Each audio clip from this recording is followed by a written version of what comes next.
Hey everybody, welcome back to Shit Creek Survivors, where we share stories of resilience and tools for resilience.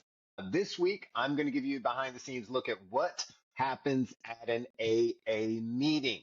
I'm going to share my story of having to get sober from alcohol and what happened at my first meeting, what I didn't know that I wish I did, and kind of what to expect once you get into the doors, what different kind of meetings there are, how to find a meeting, all of the good stuff. So that way you can either use it to help yourself or maybe you can use it to help somebody else. But anyways, it's pretty interesting. Here we go. All right. So what I thought we would do today, because I have not been going to my AA meetings. Like I haven't, and I don't Yeah. know what was going on with me. And it's like really it makes no sense. And I'm sure it will make no sense to a lot of people who aren't dealing with addiction or anything like that. But, I went into AA and I've said open and loud here that I went in there with my tail between my legs. I had Yeah. no other option. It was like I was going to die from alcohol, and this was following being shot in the head. This is like where, Apex.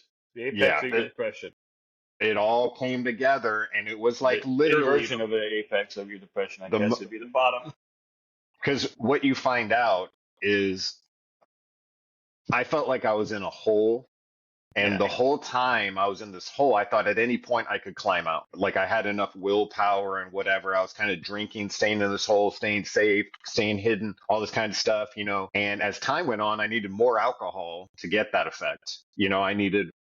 Unfortunately, I needed different alcohol after time from beer to higher into, strength and like all this kinds of stuff. And I found myself in a place where after I had been, shot, after I had been let go, my body was physically addicted to alcohol. My mind was addicted to alcohol, and I couldn't see my life in the future with alcohol because I definitely die. I knew it, or without alcohol. Well, you Like, already you almost pretty much tried to kill yourself by drinking yourself yeah. under at the year mark when you went to the And ICU, right? Wasn't that kind of alcohol related? yeah, absolutely. I was ready to die. I didn't care. I was ready to die. I didn't care anymore. But as I got to, so a year to the date of me being shot, I end up in the hospital, right? And it's due to high blood pressure. Really, it's Press syndrome that they identified, which is the pressure inside my cranium was so high it was squeezing my brain. Right. And so they were like, we need to, do whatever we need for that. But while I was going through treatment for that, my body went into alcohol withdrawal, which meant I started like basically having seizures, shaking, like all that kind of stuff. I was lucky because I was in a facility that had the necessities and the means of treating someone who's going through actual physical withdrawal. The truth is, I didn't know how powerful alcohol was. I didn't Right. know that it could kill me. I was like, this, you grow up, everyone's drinking, blah, blah, blah, blah, blah. We're from St. Louis, or at least for a period of time where Anheuser-Busch is, everyone's drinking beer, everyone's having a good time, Cardinals games, Rams games, all this kind of stuff, just normal stuff. Uh, but at some point, alcohol changed for me. It became a necessity compared to something that I could have, right? Yeah. And that's a really scary moment because you know that you're in the middle of it. And especially like I was ashamed for sure because, I'm a former police officer. I had seen these people, we'd handled Yeah. calls with people who just can't get their stuff together. And you're like, how could you be this person? You've got a family, you've Yeah. got all this kind of stuff. The police are in your house. What the fuck is going on? And like, It can happen to anybody. Anybody can be depressed. and before I knew it, literally, the call. I've got police in my house the day that I started the year to the day of And my, this is all tripping up your ego too, I'm sure. yeah, Like just like double down on your depression even more. Like this isn't who I am. This is who I was supposed to be. yeah, Like you just said. Like I've dealt with people that have been like this, and I always knew that I would never get this bad, and then all of a sudden it is. yeah. Yeah. And you also have the impression that alcoholics like are homeless and live under a bridge. And you know what I mean? They're at the corner Yeah. asking for change and you're just like, get your life together. Like now I'm on the other side of that. Like I'm the one who's like telling myself, get your shit together. You know what I mean? Like, Yeah. what the fuck are you doing? Like, and I have been told by my mom that alcoholism did run in my family since I was a young kid. So My reaction to that was I'm pride and embracing ego. my heritage. Yeah, that no, well, it's That's like, what I well, saw that. I'm that embracing my won't. heritage. Well, I was sure like that won't happen to me. You know what I Yeah, mean? Like that too. I don't live under a bridge. I'm not a loser. But all this kinds of stuff. And I got to a point where I had to go to AA, and all of a sudden, like for me, that felt like I was homeless. I was living under a bridge. I was less than. I was, all this kinds of stuff. Looking back at it now, I was just at an apex where my alcoholism was really fucking rampant. And I got to a point where like I felt like I needed alcohol to even get through the day, but I knew Yeah. as soon as I started drinking, the cycle would start over again. There would be no ending until I went to sleep or passed out. And then as soon as I woke up the next day, I was like, "Am I going to do it again today? Why not?" For a while when I was doing public speaking, I was talking about it was my pause button. And on a daily Okay. basis, I was literally going, not today, boom. And then Yep. I would start drinking like as early as possible. That's You a know what I great way to mean? put it. That's a great Not way to to put it. It's just a not to pause on life button. I just want to pause everything for a second. Like, nope, yep. I can't deal yet. I'm not ready. And I kept doing it all the way to the point where I had eliminated any chance of a choice Yep. of I should step away from this. Now I think I knew inside that, but that I was over consuming, that I was using alcohol for much more than I should have been using alcohol for. Yep. It became I worshipped it by the end of it. I was obsessed with alcohol. The day was basically like built around it. When am I going to drink? But Yeah, absolutely. it came off as like cool. It was Yeah. like, my ego was in there. Like the devil's in there being like, yeah, you deserve it. Why not? Give it one more day. You'll fix it tomorrow. Or, oh, it's Wednesday. Why don't we fix it on Monday? Monday's a great day to fix stuff, and like all this kinds of Yeah. stuff. So I was constantly Can't hitting fix that it this pause. weekend. I have a wedding coming up. Just wait until next week. Exactly. Always making the Exactly. excuses, pushing the goalpost further and further back. Right. So, But you hit the nail on the head there for a second. Though. Let me just go ahead and say as well, since I've been trying to slow my drinking down, and like I said, my goal hasn't really been to stop, but my goal has been not to have it as a crutch, where I had been before, and I'm still kind of processing the idea of whether that's a reality that I can actually succeed in or not. Then I'll get there. We'll figure it all out. But to your point of like everything was about alcohol, like you're going to a family function, you got to have your backup alcohol drink ready to make your mixers when you get there at sporting events, whatever. You got a flask, and you're sneaking a flask in so you don't have to pay outrageous prices for the extra drinks at the concessions. You're complaining about how the shots are. Like that wasn't really 3 count. That was more like a 2.5. I mean, think about how you said you're obsessed with it, and we do that. But I feel like when I decided I was going to do less, and there's going to be less of those moments, I suddenly felt panicked. Like, what is life going to be like if I'm not this party going dentist that always has a drink ready to go? yeah. Trying to get the party started and all that things. It's like, what's life going to be? I 100 believed it was going to be so boring Yeah, and yeah, like it was just going to be miserable. I was like, I don't want to live life without alcohol. Like I really was there. Like my obsession was just like encompass not only me, but my household, everything. You know what I mean? Like my world. I don't think you're there yet or anything like that. And what's cool about what we're doing right now is like we're having basically like a, Well, I came to that a little bit when Dad before his surgery was like, "Well, I'm not going to go to bed without a couple drinks first." And I just remember going, like, this is like the most mortal moment of your existence, and you're going into a really serious surgery to perhaps prolong your life, perhaps not, and you're still thinking about alcohol. And I just had that flash, like, I don't want that to be me. That's where yeah. my flash came in, realizing that I was using it too much as a crutch. Maybe I do need to just completely cut it off. We'll get to that bridge when we get. No, like you said, you had to have a moment. I did have a moment. It just wasn't quite as impactful. I mean, or as serious as yours, if you will. Maybe I don't know. Hey, But we're not remember here to the, compare. We're not here to compare. no, no, no, no, no. Exactly. So what we're doing is we're basically having a spontaneous open AA meeting. And Okay. so really, really quickly to like clarify who anyone who's listening, Yeah, I if you haven't been to ever, an AA meeting, so I don't know. yeah, I'll be the exactly. I'll be the So questions for the. I'll bring up some. Perfect. And like that's so great because I wish that I knew what was going to happen once I opened the doors going into AA. Now, Yeah, sometimes ignorance is bliss.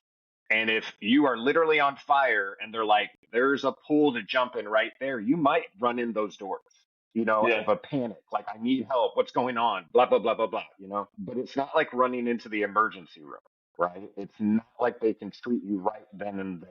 It's a program to help people who have an obsession with alcohol come together, try to understand why that's going on, and figure out resources and ways to kind of move away from that. And when I first got into AA, again, it was not by choice. I was pretty much assigned by my therapist, you go to an AA meeting tonight, otherwise we don't work together. yeah, I knew in my heart that I my relationship with Kate would suffer if I didn't jump on this. I couldn't be a weight yeah. on her ankle, that sort of thing. And I just like with pure desperation went to my first meeting. I was literally shaking, like withdrawal shaking kind of deal, scared mainly, fearful, ashamed, all that kind of stuff. That was all that was going on in me, right? But, I went to an AA meeting. There's different kinds of AA meetings you can go to anyone who's listening. One is an open AA meeting, which is kind of like what we're doing right now. I Which would identify be like as, spontaneous hip pocket training, like just well, randomly kind of. talking and just kind of just It sharing with means each that other. It means that the meeting is open to anyone. You Okay. actually don't have to be an alcoholic to be at an AA meeting. You could be a relative of an AA, you could be all that kind of stuff. Now, they do have a program called Al Anon, which is separate. That's for people who aren't alcoholics, who have alcoholics in their life, and they're trying to understand how can this be? Because on their side of the fence, they're like, this makes no sense to me, right? Yeah, I can see So that. it actually gives them an opportunity to get around people at an Al-Anon, like spouses of alcoholics, partners of alcoholics, brothers, family, all that kind of stuff. Because to them, not being alcoholics and they're watching the actions of the person that they love in alcoholism do like crazy, stupid stuff. They don't understand it, but it makes it a little bit easier to understand when someone else raises their hand and like, oh shit, my husband, my wife, my blah blah blah, my blah blah blah. I'm going through the same thing. Like, why Yeah. won't they just stop drinking? That's Al-Anon, okay? What we're doing right now is an open AA meeting. And that means anyone who is welcome, who has issues with alcohol, and potentially it's open to people who are family members or are curious about alcoholism and that sort of stuff. The doors are open. Now, you can have a closed Alcoholic Anonymous meeting, which means in order to be there, you do have to identify as an alcoholic. So sometimes that's a little bit easier for people. They want to know that everyone in that room is an alcoholic. They don't like the idea of someone else being there. Okay, so that's just going to ask that. You think that you could share more in those in environments? Do you feel safer? Yeah, I think so. You know what I Okay. mean? That's how I started. You can also then find meetings that are specific to different groups. So I first started out going to a men's group, and it just so happened that was the meeting that was closest to me when I was first getting into AA. But it was a men's group. It was located at a church. So at like kind of, they're usually at public locations, whether it be a church, whether it be a hall, whether it be something like that. It's just an area where basically members of AA have gone to and asked, is it okay if we host AA meetings here? Obviously, we're going to take care of everything that we're able to touch. We're going to pay you for the meetings, for the rental space, all this kind of stuff. We just would like your blessing in order to do this. And a lot of times that happens at churches. That was a little bit of a barrier for me too, because I didn't want God. I just needed to get sober. I just Right. needed to get sober. I didn't care about anything else. I thought I was going to die by alcohol. So, And if you would have thought about, if you would have been told the big picture, would that have hindered you going in? If you would have been told, like, if it would have been broken down a little bit more than like you have to, you're on fire, through those doors is the pond of water to jump in. But yeah. after that, you're going to find faith. You're going to start believing in God and stuff like that. Would you think that would have like been all of a sudden like, well, now I don't want to? I'm No, just curious. no, absolutely. And what I did, because I'm a control freak. Yeah. I was just slicing off bits of the program when I first got there. But really quickly, really quickly. So that's the difference between an open and a closed meeting. Okay. So for me, closed meeting, really fit me. I wanted to be around alcoholics. I didn't feel like being looked at like a caged animal. That's not what's happening, but that's the thought process of an alcoholic. It's like, I want to be around alcoholics. I don't want to be watched. Your ego's all in there and all this kinds of stuff. So, and then I found a men's group, which I thought was a better place for me to share personally. It just ended up being what was available to me in the Yeah. area, but I really liked it. Then I started going to other meetings too. I can see a comfort level between men and women being a thing Yeah, too. and Some they sort of have all tension. women's. Yeah, they have all women's groups too. They have mixed groups. They have all kinds of stuff. It depends on what's available in your area. Now, what's really cool, and COVID really drove this down, is there's a lot of virtual AA meetings you can go to. If you That's a good kind of idea. wanted, yeah, if you kind of wanted to like get in there, kind of see what's going on, I'm trying to give you like a back door to what you're going to witness. All right. So really quickly, well, I think another thing to clarify is I didn't know this because I wasn't familiar with AA, but I've heard a lot of times that a boundary for people going into AA is like they don't want to belong to a cult. Okay. They feel like it's like these people have That's found it. Jesus Yeah, it's and kind they of in want to line be to what like, I was asking. That's kind of in you line know to what I where I mean? was going.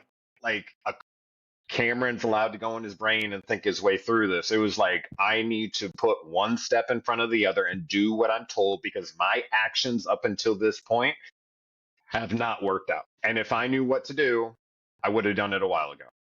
It's not working. I'm at my wit's end. So when you go to your first AA meeting, you're either going to go in there rock bottom, you're going to go in there getting more information, whatever you're there doing. Let's talk about what you're going to run into. So the way you would find an AA meeting is going online and say AA meeting and I put Cartersville, Georgia. And what it does is about like somewhere on the first page is it will actually give you AA in Georgia or AA in Cartersville, Georgia, and you click it and it's going to give you a table or a list of different meetings in your area, the locations, what kind of meeting it is, whether it's an open or closed meeting, yeah, location, time, all that good stuff. That's all right there. AA meetings are free. You can go to them. You don't have to buy a ticket. You don't have to sign up in advance. You just show up. Okay. And when you get there, here's what's going to happen. You're going to park in the parking lot. Let's talk about my first meeting. I park in the parking lot. My head, my head is down. You know what I mean?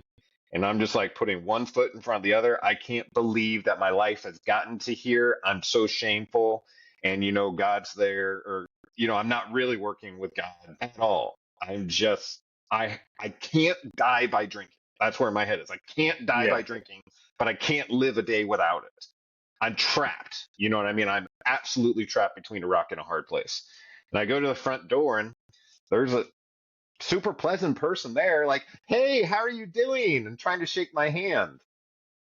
I wasn't in the mood to shake a hand. Yeah. And they probably This knew is that. You probably had the first time that's happened. this is my worst day. You know Yeah. what I mean? Like, I am licked. I don't need to like just fix me. I don't know why I'm here. Like I think I'm gonna die by alcohol. And so they kind of bring you in and you sit down. And of course I do the classic. I go all the way to the back. You know what I mean? Pull out the phone, act like I'm doing something, looking down, all this kinds of stuff, waiting for the meeting to start. And boom, at the top of the hour, it's like, all right, everybody, here we go. Welcome to this meeting, yada, yada, yada. And what they do straight out of the gates is they read the 12 steps of Alcoholic Anonymous and they also read the traditions. So it's a little extreme when you first hear it, especially when you're stuck between a rock and a hard place. So let me read what you will Yeah. hear when you first Okay. get into the meeting. Does that make sense? So the 12 steps of Alcoholic Anonymous. Let me move it over here so everyone's not looking at the side of my head. Oh, you got a beautiful profile. Thank you. Thank you. All right. So the 12 steps of Alcoholic Anonymous, AA, are a set guiding principles outlining a course of action for recovery from alcoholism. These steps are one, and you're going to hear someone read this whole list. So now it's going to sound familiar to you. It's not going to be your first time. You don't have to pick it apart. Mm. You'll hear it here. And then if you need to go to a meeting, go to a meeting. But the first step of the 12 steps is we admitted we are powerless over alcohol, that our lives have become unmanageable. Two, came to believe that a power greater than ourselves could restore us to sanity. 3, made a decision to turn our will and our lives over to the care of God as we understood Him. 4, made a searching and fearless moral inventory of ourselves. 5, admitted to God, to ourselves, and to another human being the exact nature of our wrongs. 6, we're entirely ready to have God remove all these defects of character. 7, humbly asked Him to remove our shortcomings. 8, made a list of all persons we had harmed and became willing to make amends to them all. There should be a thing after that, unless it were to cause harm to them or others. Okay. Made direct amends. That's this one right here. So 8 is made a list of persons we had harmed and became willing to make amends to them all. But then 9 is made direct amends to such people wherever possible, except when to do so would cause injury to them or others. You Yeah. don't need to go chase down your ex-wife and tell her how many times you cheated on her. Since she's married, she doesn't need to know that, all that kind of stuff. Leave her Yeah. alone, let her live her life, all that kind of stuff. It's like there's certain things that would basically you're banging a hornet's nest and it could hurt the person next to you. Don't do it. It's amazing that you've gotten to this point. 10, continue to take personal inventory, and when we were wrong, promptly admitted it. 11, sought through personal prayer and meditation to improve our conscious contact with God as we understood Him, praying only for knowledge of His will for us and to carry that out. 12, having had a spiritual awakening as the result of the 12 steps, we tried to carry this message to alcoholics and to practice these principles in all of our affairs. Okay. So that is the 12 steps. Now, let me rewind. A little bit of the serenity prayer here and there at the second to last step. Yes, there is a serenity prayer. So let me just rewind. That was a lot of information. We're just trying to tell you what's coming down the road. It's probably not in that meeting, but you're going to hear a lot of information, and I don't want you to block it out because it sounds like a lot. When you start getting sober, that's when step 1 starts.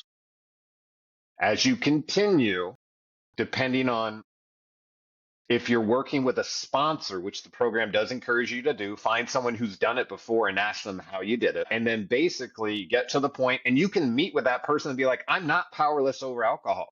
Like, say whatever you're thinking. Like, I think I maybe have an allergy, or it's just a small thing, or a crutch that I use, and all that kind of stuff. Speak it out, but talk with someone about it in AA, because you're talking to someone who knows the language you're speaking. That's true. And what happens is I was not willing to admit I was, with my tail between my legs on that first day. I was willing to admit I was powerless over alcohol. And beyond that, of course, my life had become unmanageable. I couldn't see life with or without alcohol. That in itself qualified me for this program. Okay. Having a higher power is not a prerequisite. Okay. My higher power, when I got to, a power greater than myself, step number 2, my higher power was what to start? A chair.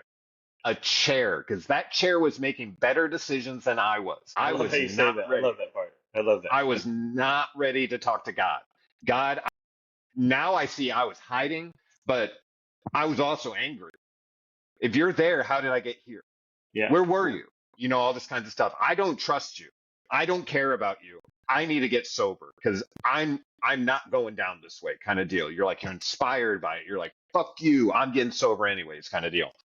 And then what I heard in the first meeting was someone say, I have an allergy to alcohol. I'm like, bam, I've got an allergy. I'm not an alcoholic. I've got an allergy to alcohol. So I was able to pick that little bit up and be like, okay, I understand that. And that got me to kind of listen.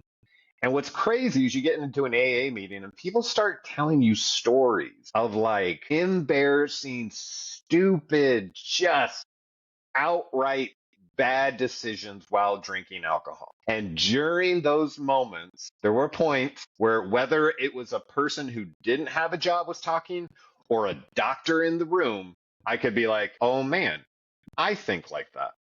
Yeah. I've done that. I've rationalized why I should be drinking more. Hey, why? It's not a weird thing that I drink a monster drink with my alcohol to make sure that I stay up to consume more. What's the big deal? I want to party. You know what I mean? So it's like you start hearing other people with your same process, same thought process. You're not accepting them as anything, but you're just like, this kind of sounds like an echo of what's going on in me. And after a couple meetings, I never shared. They give you an opportunity to share during the meeting. Does anyone want to share something that's bothering them? Hell no. Get me in and out of here. I'm not saying a word. I'm going to check the box off that I went to a meeting today. Boom. That's where I was.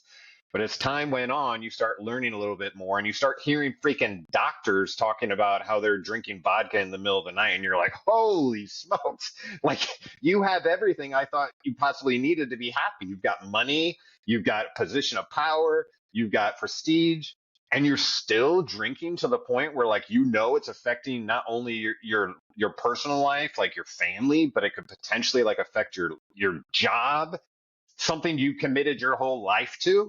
What are you doing? And then you like realize you're like, oh shit, it doesn't matter what you look like. It doesn't matter your profession. It doesn't matter your race. It doesn't matter your religion. We've all got an issue here. Maybe alcohol is dangerous. Because Maybe again, alcohol is the problem. because my governor made me, but like, it wasn't alcohol was the issue. It was just like, I was so prideful. I couldn't admit that I had been licked by something. Yeah. It just like, and it took time, and until I really got some like help from the program, I wasn't willing to admit that I needed it even. Yeah. I'm like, not for me, not for me. Because it's almost like a tricky thing in your head. If I start accepting this, then maybe I really am a bad alcoholic, or maybe I am an alcoholic. So you're Yeah. kind of doing this dance. And so for a Like long everything time, changes once you admit that. yeah, And yeah, maybe it it's is supposed hard. to. Yeah, it's hard once you speak it out there to take it back, right? Yeah. And so I'm sitting in my first AA meeting. I'm listening to them. Now, towards the end of the meeting, be warned, they are going to, well, they're going to say at the end, I didn't know they did this, but in a group of men, about 30 in that room, that first time I went to men's AA meeting, we all Yeah. stood in a big circle, holding hands, saying the Lord's Prayer. Okay. This was not something I had been doing at all. This is something I was rejecting. I didn't say the prayer or anything like that. Okay. What's happening now that I realize it 8 years afterwards is you're actually standing in the presence of people who have been through the 12 steps, not people who are just trying to get sober. That's what's Yeah. really happening. But for some reason, when I went in, I'm like, okay, everyone here is just trying to get sober, right? Yeah. But but after a while in AA, it's like the things that they tell you are going to come true do start coming true. Anyways, that's over the top. We're going to talk about what it Well, is you're and going to that's the be part where it hearing. becomes personal. A personal journey. Your personal journey goes that direction. Everybody's personal journey will go their own direction, and it'll be very similar in a lot of ways, probably. But they have to kind of experience it themselves, probably. One of those kind of things. It's kind of Absolutely. like you. I mean, like you even said, like you went there, and you're like, I'm not gonna do the religious part. So the chair is the higher power. I'm not gonna do the Hmm. Lord's Prayer. Everybody's holding hands. But I think I noticed this for myself personally. I wonder if other people felt the same way. When you're trying to avoid religion, and somebody brings up religion, or you're going through the or the radio program in the car, and a Christian song comes on, I feel like when I was trying to reject it and push religion away a little bit, I felt like I was like, oh gosh, not this. Hmm. Like I don't know. There's something palpable there. There's something visceral there. Like if you really want to not believe, then why would it matter if somebody else did believe and was doing it? But why would you get offended when you hear somebody else doing it? Like, you know what I'm saying? Like, why would you get like on edge or on guard? On guard is I you hear like, did. you get on guard. As soon as you hear it, you get kind of guarded. You're like, oh, why? Yeah. I But was there's like, something there. There's something there for that. I There's was something like, real there. where you're like, whoa, whoa, whoa, whoa, Yeah. whoa, whoa, whoa. I don't want all I that. think that's proof that there's something real there. Like I want the sober part. I don't want the other stuff. Don't give me the other stuff. But even if you're a devout Muslim, or what, I mean, just the idea of saying something about Christ would be bad. My neighbor's a Muslim. I said something about we found an Easter egg that we left out, and I'm like, oh, like you celebrate Easter? I mean, like, what? I'm not trying to offend you. I hope you didn't take it that way, you know. The tip for the barber that did my beard and stuff around Christmas. I gave her a bigger tip and said, I wanted to say Christmas. She's like, I'm Muslim, I don't believe. And I said, well, I do, so you don't have to believe for me just to give you the extra tip. Take it however you want. I'm not Yeah. trying to preach at you, Yeah. but even in those regards, like I believe what I believe. I'm rediscovering some things that I've believed all my life. But when I'm hearing Muslims do their prayer when I was in Iraq, or when I hear people say they're Muslim, my neighbors or my barber, I never felt like the need to say like, well, your religion's wrong, my religion's right. I've never felt that kind of need. That's my point of what I've said all along, that Jesus is love. You're just supposed to share love. Just be loving to your neighbor. Be kind. Just Yeah. be kind. Yeah. Just be kind. I'm even wearing a shirt that says be kind. And the idea of a higher power isn't supposed to be like you've got this king above you telling you what to do. Right. Everyone in the room looking at one another being like, I fucked up, you fucked up, you fucked up, you fucked up, you fucked up, you fucked But up. it's a lesson of accountability. Yeah. So what we need to do, kind of like the Ten Commandments, is we need a higher governing body that we can refer to on the steps we should take to get Right. sober. Do you get what I'm saying? Because if it's I up to believe man, 100%. I'm yeah, saying even for like the atheists out there, for the one or the few watchers that do post things about what if God is just a figment of your imagination on our YouTube channels and stuff like that. To those people, why does you get so defensive when somebody talks about Jesus or religion in any religion, in any form? yeah. Why do you get defensive of it? That's because there's something inside of you that doesn't want to accept that as the truth, right? Like you rejected it fundamentally. I reject it. I don't want. Well, that's probably because you're sinful and prideful inside, and you're not ready for it yet. You're not ready to. I didn't mean to get off on a tangent. Let's stick to the AA stuff. No, I I just feel get like where you're going. remembering it for myself, and I'll bet you a lot of people feel that way, and it makes you wonder. Just makes you wonder, why would you be, if you really didn't believe in an all higher power and there was no higher power, why would you feel that defensive mechanism when you're trying to stay away from it? I find that when you shine bright about whatever's going on in your world, Yeah. sometimes it can cast light in the shadows of people's lives that they're trying to keep dark. So And you instead of like being and happy you for don't even have you to for say anything about it. Like you don't like you're feeding right into a point that I'm trying getting ready to make. You're feeding right into it. I love it because it's exactly how we feel as human beings. For a majority of us, I would imagine. I would imagine. I can't speak for everybody. For me, it worked for me that way. yeah. Okay, so my journey now has brought me to this point where I'm kind of rediscovering things and we're talking about religion a lot more. I'm feeling it more in my heart. I'm trying to make good decisions for the right reasons, trying to impact their life. Blah blah blah. Just 2 weeks ago, I went to a bachelor party for this wedding that I'm going to this weekend. Good friend of mine. We were in basic training together, all that kind of stuff.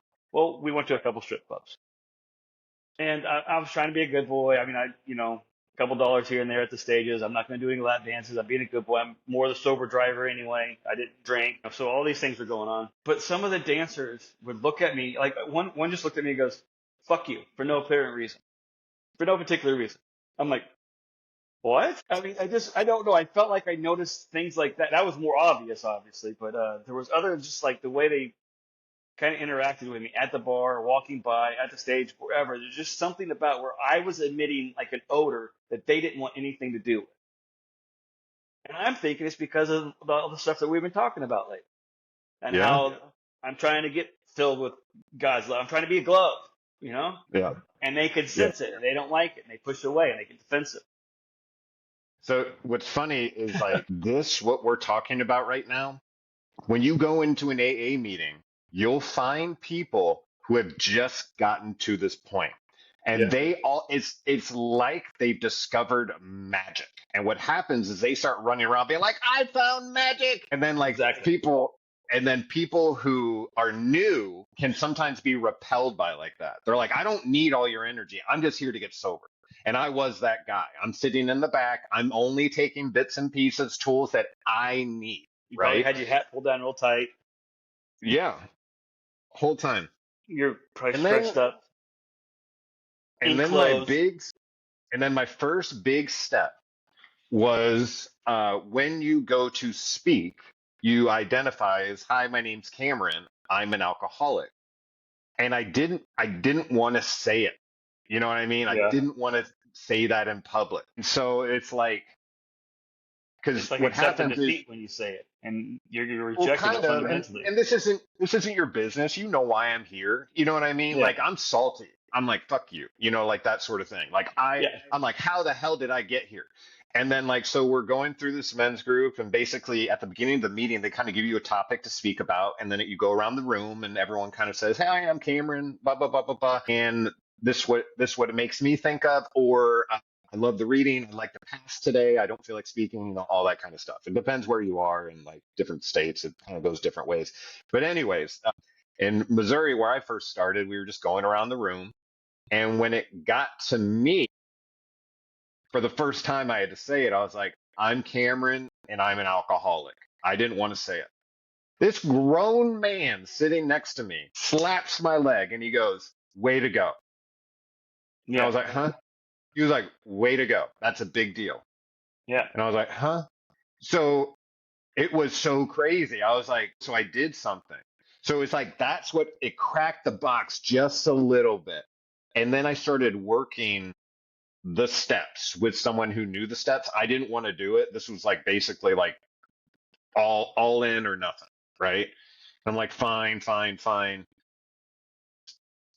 Anyways, you go through all this, you go through the meeting, people are on fire, don't let it push you back. It's because they were where you're at. If you're as down as I was, you know what I mean? You just feel like death, you're ready to die, but you don't want to die by alcohol and have to face whoever's on the other side or whatever. You just don't want it to go down that way. Like for me, how did I get shot in the head and now I'm about to die drinking myself to death? How fucking stupid. You know what I mean? Yeah. But I couldn't But sometimes stop. you need to wake yourself up like that. Sometimes you need to talk to yourself a little bit. Like, I don't know. I do. Like, Not everybody. Everybody's different. no, Whatever works for you. I was. That's the thing. I I would have to was too. Yeah. like I was at the limit of my power. I was talking to myself like that. I was talking to myself, well, super, get your fucking shit together. What an embarrassment. You know what I mean? Like that sort of thing, but it wasn't as helpful as I thought. Anyway, so you get into the rooms. They're going to read the 12 steps, which we went over. Then they're going to talk about the 12 traditions, which I'm just going to read to you. Yeah. Do it. So, yeah. Yeah. We didn't finish. Like, I derailed this a little bit. We got to No, finish no, no. the It's all 12 around. traditions. You're talking about the effect that what happens as you start to open the door to a higher power, as you open Sure. the door to maybe I need to grow. You know what I mean? And you're on it, and you're like, how do I do this? I don't think I can do this alone. It opens the door to other people having like found power somewhere, and you're like, fine. If I hear enough of you saying it, I'll try it almost to prove you wrong. And Yeah. then you do it and it works. And you're like, what? It's like us. Because then what happens is all of a sudden there is a presence of a higher power that you didn't even know was fucking there. Now the world has changed. Like it literally has Yeah. changed. And you become like on fire. You're like, oh my God, I'm sober. And I can actually see my life sober. Now, I would say for the first 6 months, I woke up hungover. Maybe for the first year, because I was so used to waking up hungover. It was like my default. Like I Yeah. would wake up grumpy, like, like I had a hangover. I didn't. I had to like learn that over time. Anyways, I'm getting ahead of it. But when you get to the point where you're like, I don't have a choice, but I'm going to an AA meeting, you are going to hear the 12 steps. Okay. You are going to have people welcoming you.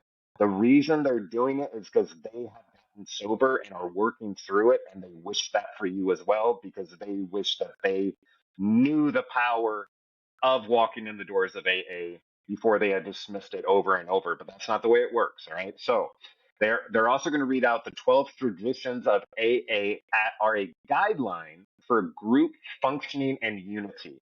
They ensure the fellowship remains focused on its primary purpose and operates harmoniously. The 12 traditions are: one, our common welfare should come first.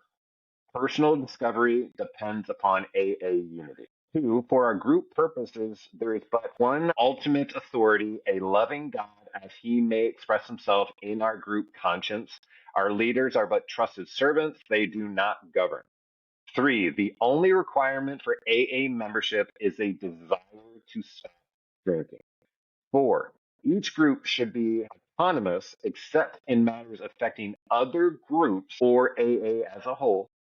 Five, each group has but one primary purpose, to carry its message to the alcoholic who still suffers. Six, an AA group ought never endorse, finance, or lend the AA name to any related facility or outside enterprise, lest problems of money, property, and prestige divert us from our primary purpose. Seven, every AA group ought to be self-supporting, declining outside contributions. Eight, Alcoholics Anonymous should remain forever non-professional, but our service centers may employ special workers. Nine, AA as such ought never be organized, but we may create service boards or committees directly responsible for those they serve. 10, Alcoholics Anonymous has no opinion on outside issues. Hence, the AA name ought never be brought up in public controversy. 11, our public relations policy is based on attraction rather than promotion. We need always maintain personal anonymity at the level of press, radio, and films.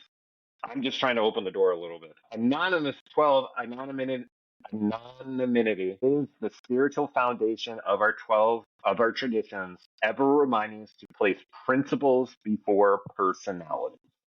All right. So that's a lot of the meat and potatoes you're going to hear at the beginning. It didn't make Yeah, a whole lot of sense. it scrambled it down into basically like it's there to help people not be used in politics, not to be Yeah. used as pawn in anybody's political careers. Yeah. It's meant for alcoholics to serve alcohol. Like it's built by alcoholics to serve alcoholics. Now, if you want to dig into like the history of AA, it's pretty crazy. It basically came down to a guy named Bill hanging out with someone else who was also an alcoholic. Like, anyways, long story short, there They was an started a alcoholic. podcast. You just started talking about alcoholism. Yeah, yeah. And so, and then what happened is they started building this book, and eventually they're like, we encourage you to get a book. I was like, I don't need a book. And then eventually I was like, well, I wish I could read it. So I eventually got a book. And then I'm like, well, I'm not going to meet with anybody and go over this book like a Bible study. I'm not doing something like that. And then someone was like, hey, just meet me for coffee really quick. Bring your book. And before I knew it, I was highlighting stuff in the book, just being like, whatever, I don't really need it. And then my sponsor was like, all right, let's just do one thing. I want you to write in the beginning of your book, my life is unmanageable when I drink because one, and I haven't read this in years. This is what I wrote in like the first I got my name in there and everything like that. But when I was first working with my sponsor, Jeremy, he had me write this and I was sitting in Panera or bread company, whatever you want to call it, in front of the Kirkwood Schnooks. And I'm sitting there. I'm like, what the hell are we doing? I'm scared to even be in public. Not only am I an alcoholic, but I've got PTSD. You know what I mean? I'm Yeah. like, I'm on mood stabilizers, and like all this kinds of stuff. But I was able to Don't put like being out of out in pure public. Like here I'm sitting out in public. I couldn't fucking do it, but it was like God was like, put one foot in front of the other. If you can't go through the whole day without drinking, then I want you to consider the next 6 hours. If you can't see the next 6 hours, I want you to consider the next hour. If you can't see the next 15 minutes, I want you to consider that. And if you can't see the next minute, I want you to consider that. Okay. And before you take a drink, I want you to call me. I'm like, okay, whatever, Jeremy. I'm serious. This is like who I was like, whatever, Jeremy, just get me fucking sober. I'll be out of here in Oh, no I time. love how Right? honest you're being about it. It's Yeah. awesome. And so And like, hopefully it's useful for somebody because this is very real stuff. yeah, and he's like, so I want you to write down, my life is unmanageable when I drink because, okay, Jeremy. One, what's one thing that makes your life unmanageable? I put myself in front of everyone else. That's not like reading that now. Maybe that's not, but that's where my head was at. Yeah. Two, And these are written on different days. It looks like the first two were done on the first day. So the first two was Well, I thought I about it put for a while and myself, reflected about it for a while. yeah.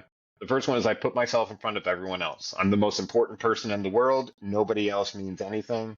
Meanwhile, in this moment, I just come out of the fucking hospital and then like relapsed again. All these people had my back this whole time. I knew that my time was ticking and Kate couldn't survive this forever, right? So I was like, I don't want to lose my life. I'm willing to get sober for that. And I can't physically handle alcohol, seizures, tremors, hangovers. Those are my first two reasons to get sober that I could write down. Had Hmm. nothing to do with I want to be closer to God, had nothing to do with a higher power, had nothing to do with anything. Just get me sober. That's it. That's all I need. You stay over there. I'll be in the corner basically accepting the little bits that I want. Stay away from me. I don't know how much longer I wrote this, and I haven't read this before I read it out loud, but so the third thing I wrote later in Blue Pen was I take what is good in my life for granted. I, so I don't take or I take what is good in my life for granted. Four was I don't show up for life. When I'm drinking, I'm in a basement, I'm hidden. Yeah. And then five, I'm stuck in the past slash resentments. So just looking at those have nothing to do with God or a higher power. This had everything to do with me being an alcoholic, not being able to drink, but not being able to see my life without it. I can't physically handle it. I'm literally writing down I have seizures because I drink alcohol or when I drink alcohol that put me in the hospital, almost killed me, and I still want to drink. That's obsession, right? That's past healthy alcohol consumption. I think you would agree. But I had to write that down to understand it. That's crazy. And then I Well, take what is good in my life for granted. I had been living in a life where I was the most hard done to person in the whole world. As I walked around, as I was able to breathe, use every all part of my body and all that kind of stuff, as I still had a beautiful wife, I take what is good in my life for granted. I wrote this sober, knowing that I had been selfish, if anything. Nothing to do with the higher power. I just started realizing, oh shit, I've been selfish. yeah. And then I'm stuck in the past in resentment. I couldn't get past that alone or with the coaching of my sponsor. I looked right back at my sponsor and said, I'm allowed to have these resentments. And I explained them to him, like Yeah. straight up.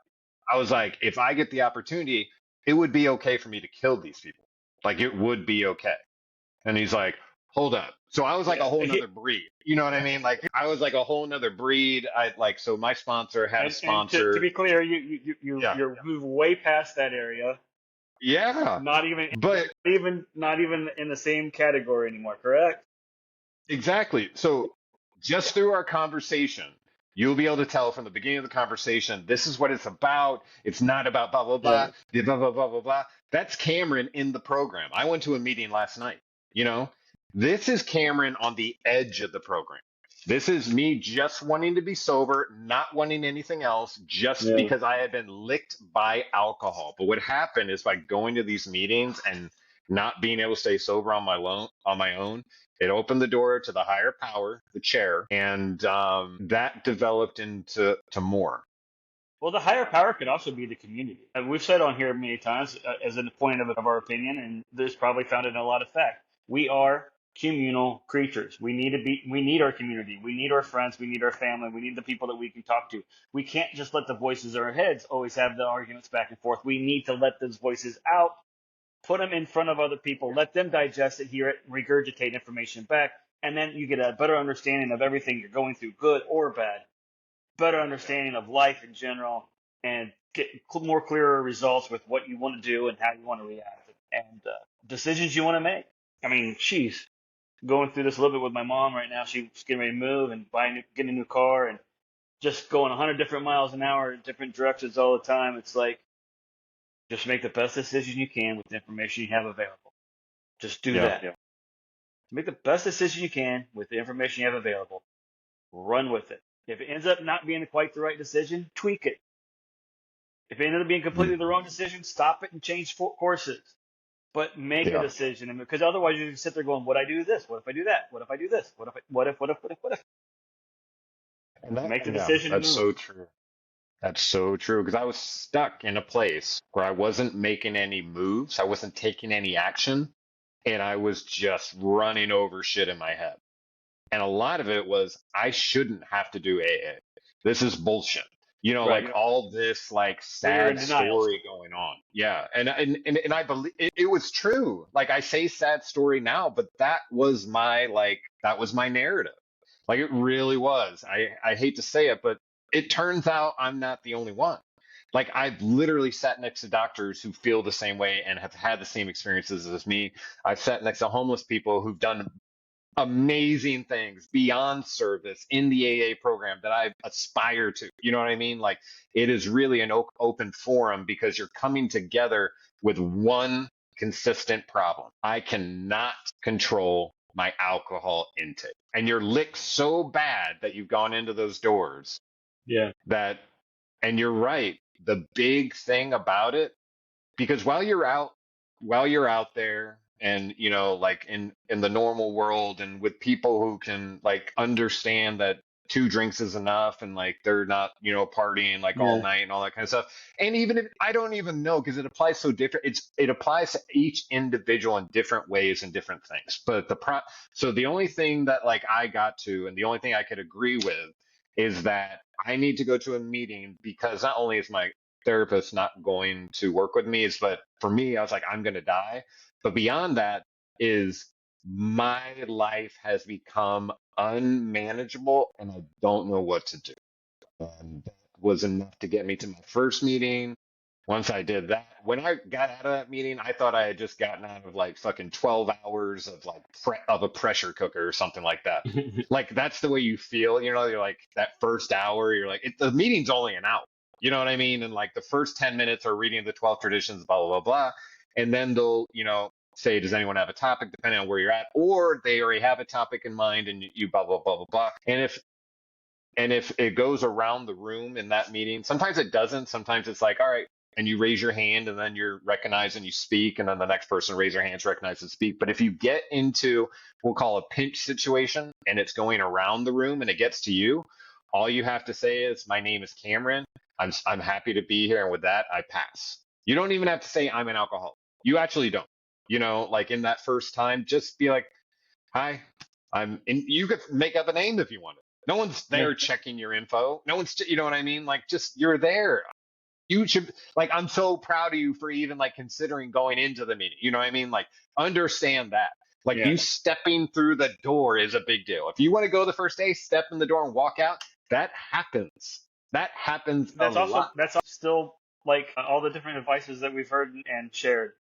That is moving the first pebble. That is moving a rock. That's your room's so dirty you don't know where to start. Start with a sock drawer. Start somewhere. Just start something. So even if it's just walking into the door and then walking out, just to say that you walked in, at least you started something. Or just pull into the parking lot. I don't know how many times that I've seen cars pull into the parking lot at meetings, and we'll literally be like standing outside, kind of hanging out, blah, blah, blah, before the meeting, like 5 minutes before. You see a car pull in, you see it go away. You see it happen again. And then one day the person walks in, and you're like, yeah, I've seen you. I'm proud of you. That's awesome. That takes courage. Yeah, that's Like, awesome. that's huge.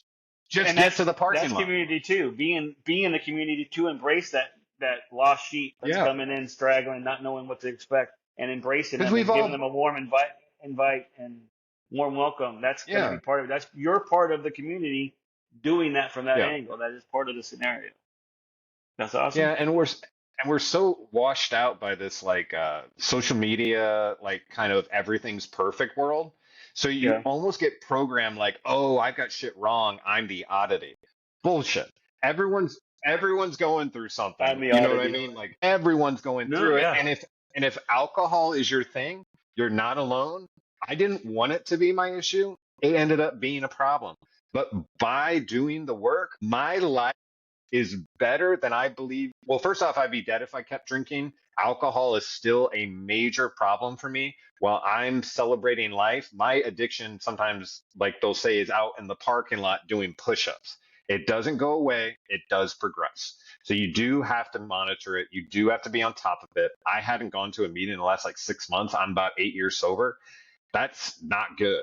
That's my laziness coming into play. That's me wanting it to be enough, all that kind of stuff. Yeah. When there's more to the You think? journey, and I'm life sorry. now You is think that this amazing. doing this podcast is probably like replace those AA meetings in your brain a little bit? Because you do kind of hit some of the topics when we're talking about it. You do kind of reference some of the things you've learned at AA when we're talking about things, Maybe, but I which is think, fine. But at the same time, it's good of you to realize that this isn't enough. yeah, Probably you need to keep going, keep your base strong.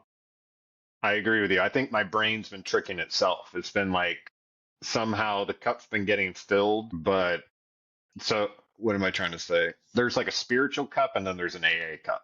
They're not the same.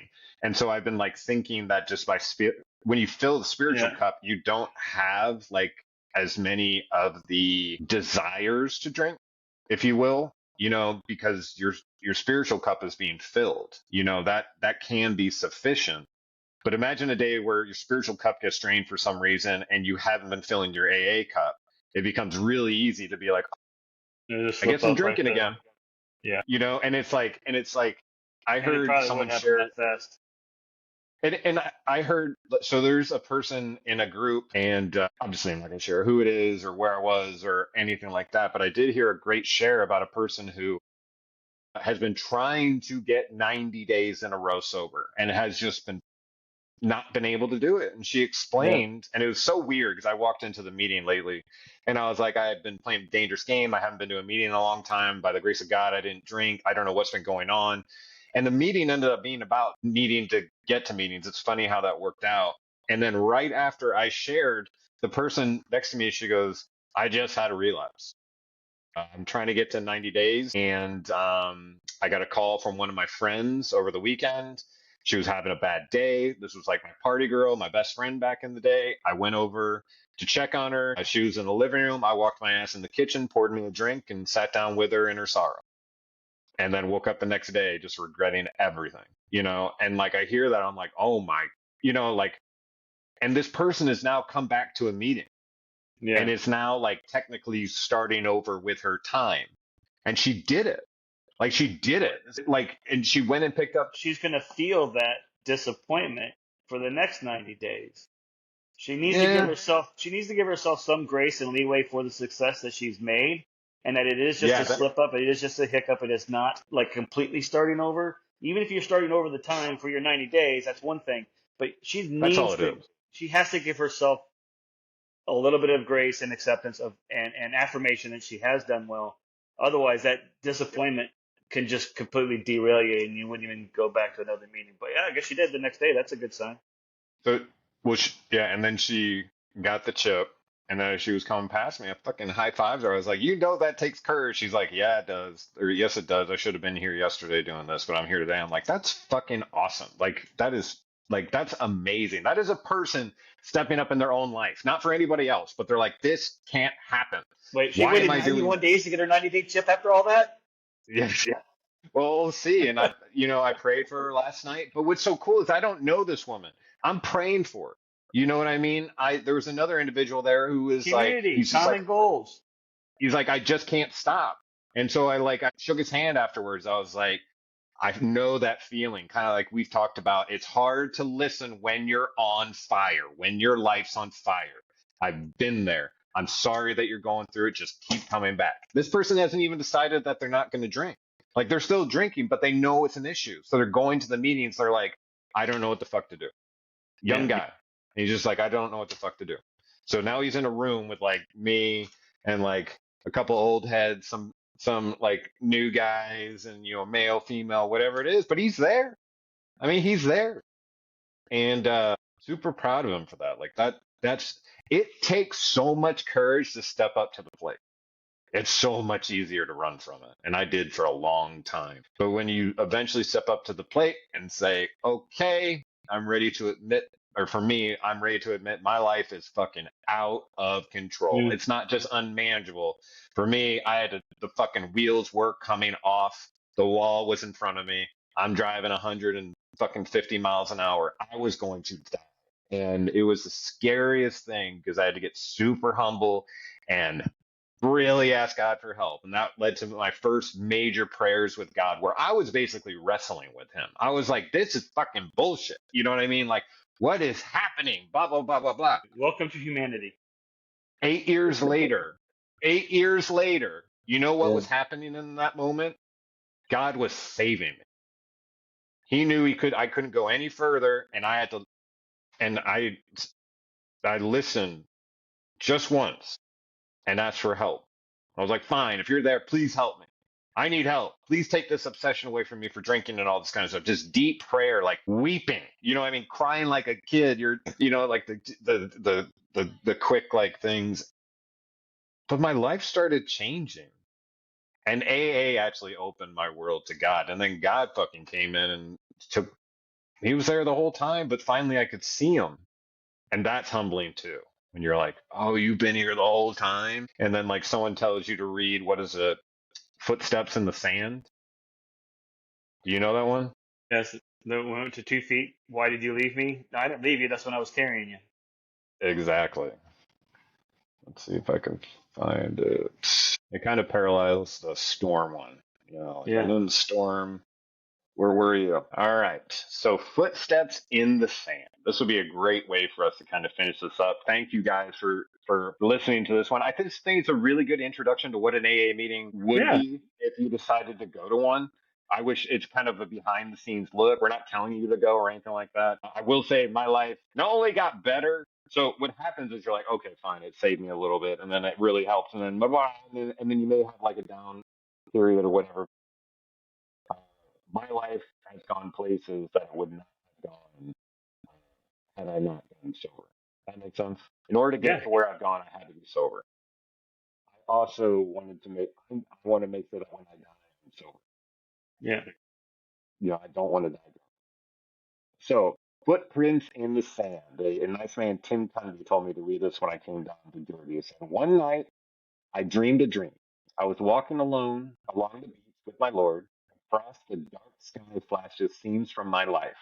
For each scene, I noticed two steps of footprints in the sand, one belonging to me and one belonging to the Lord, or my Lord. When the last scene of my life before me, I looked back at the footprints in the sand, there was only one set of footprints. I realized that this was at the lowest and saddest times of my life. This always bothered me, and I questioned the Lord about my dilemma. Lord, you told me when I decided to follow you, you would walk and talk with me all the way.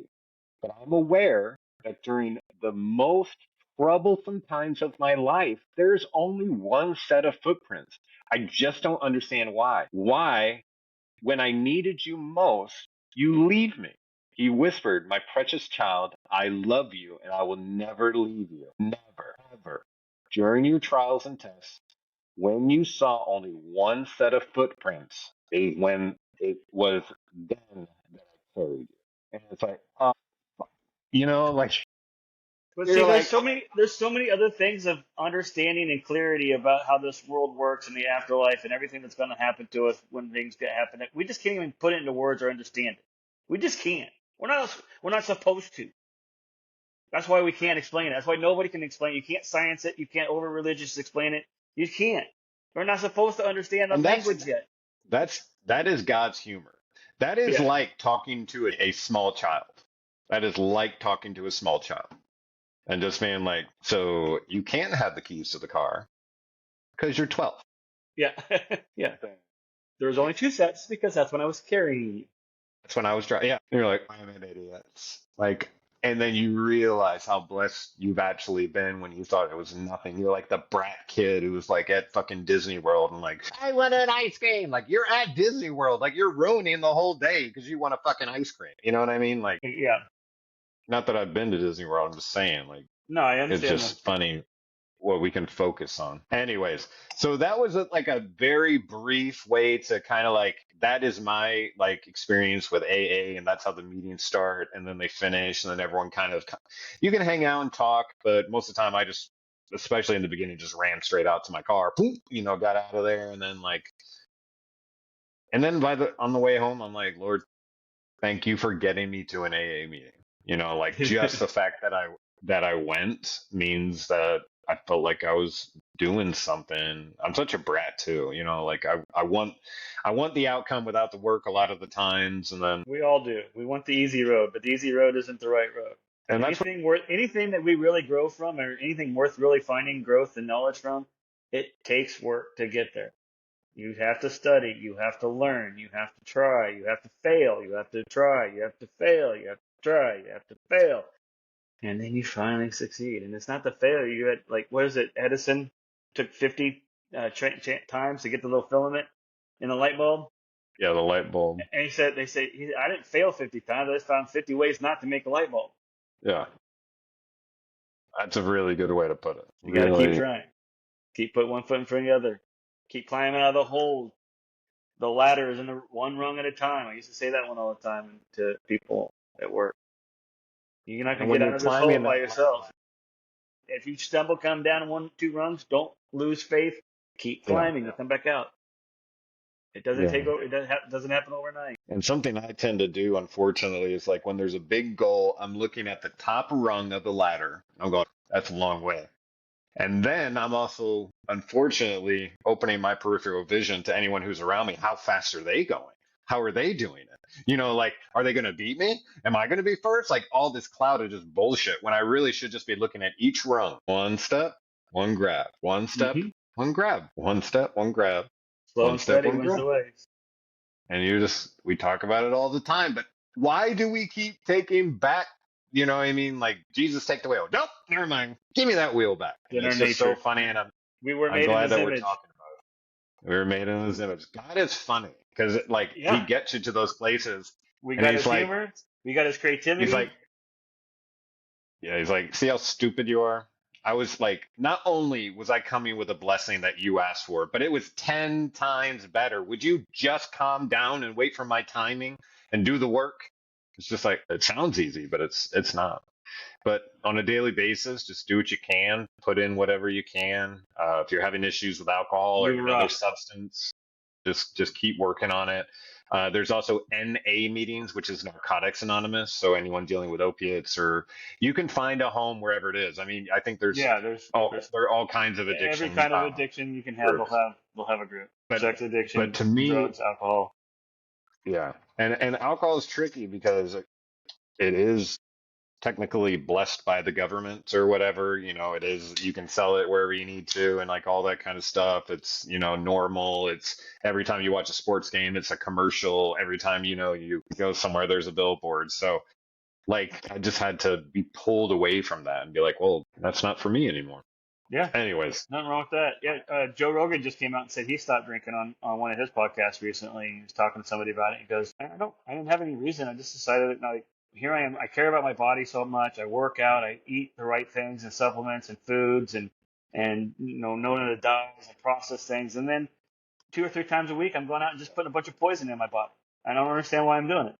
So I just decided to stop.